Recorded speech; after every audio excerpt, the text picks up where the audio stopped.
আজকের recipe pomfret মাছ। আর এই pomfret মাছটাই আজকে একটা অন্যরকমভাবে বানাবো, সেটাই তোমাদের সাথে আজকে শেয়ার করব। এখানে দেখো অনেকগুলো পমফ্লেট নিয়েছি, তার মধ্যে হলুদ মাখিয়ে আমি এটাকে কিছুক্ষণের জন্য রেখে দিচ্ছি। এর মধ্যে একটু নুনও দেওয়া রয়েছে। আর দেখো দুটো বেগুন নিয়ে নিয়েছি। বেগুনটাকে কিন্তু একদম লম্বালম্বিভাবে কেটে নেব আর একটু পাতলা করে নেব। খুব একটা বেশি পাতলাও থাকবে না আর মোটাও থাকবে। আবার বেশি ছোট ছোট করে কাটলে খুব তাড়াতাড়ি গলে যাবে আর একদমই আস্ত থাকবে না, এই জন্য ঠিক এরকমভাবে কেটে নিয়েছি। আর মাছ বরাবর আর একটু ফালি দিয়ে দেবো। ঠিক এরকম সাইজে প্রত্যেকটা বেগুন কেটে নিয়েছি।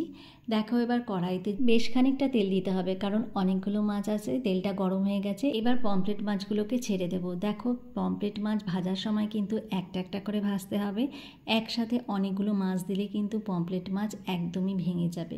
যেহেতু এই সাইজগুলো অনেকটা বড় হয় আর একটু নরমও হয়, সেই জন্য এইভাবে ভেজে নিচ্ছি। এইবার ওই তেলের মধ্যে আমি ফোড়ন দেবো দুটো শুকনো লঙ্কা আর 1 চামচ পরিমাণ এখানে আমি সর্ষে দিয়েছি। তারপর যে বেগুনগুলো কেটে রেখেছিলাম সেই বেগুনগুলোকে এর মধ্যে দিয়ে দেব।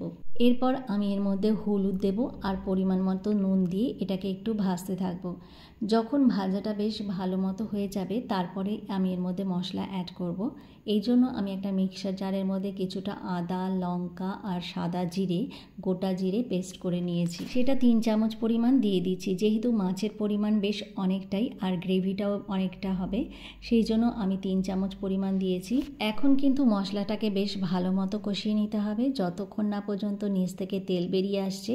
তারপরে আমি এর মধ্যে একটা টমেটো করে নিয়েছি, সেটাকে দিয়ে দিচ্ছি। এবার এটাকে কিন্তু আর বেশি কষাবো না, টমেটোটা আস্তে আস্তেই থাকবে। এবার এর মধ্যে আমি জল দিয়ে দেবো পরিমাণ মতো। তোমরা যে যেরকম ঝোল খাবে ঠিক সেরকম পরিমাণ জলটা এর মধ্যে অ্যাড করবে। তারপরে দেখো নাড়াচাড়া করে আমি এর মধ্যে পরিমাণ মতো একটু নুন দিয়ে দেবো। আর যখন ঝোলটা একটু ফুটে আসবে তারপরে মাছগুলোকে এর মধ্যে দিয়ে দেবো। মাছগুলো এক এক করে সাজিয়ে সাজিয়ে দিতে হবে আর যাতে করে ভেঙে না যায়। ঠিক দেখো এরকম করে পেতে দিচ্ছি আর সাইড দিয়ে একটু হাতা দিয়ে একটু নেড়ে দিতে হবে যাতে করে ঝোলটা ঢুকে যায়। আর দেখো এখানে আমি 1 চামচ পরিমাণ ভাজা জিরের গুঁড়ো দিয়ে দিয়েছি, এতে করে টেস্টটা খুবই ভালো আসবে। তারপরে আমি 1 চামচ পরিমাণ গরম মশলা অ্যাড করব, সেটাও শেষের দিকে।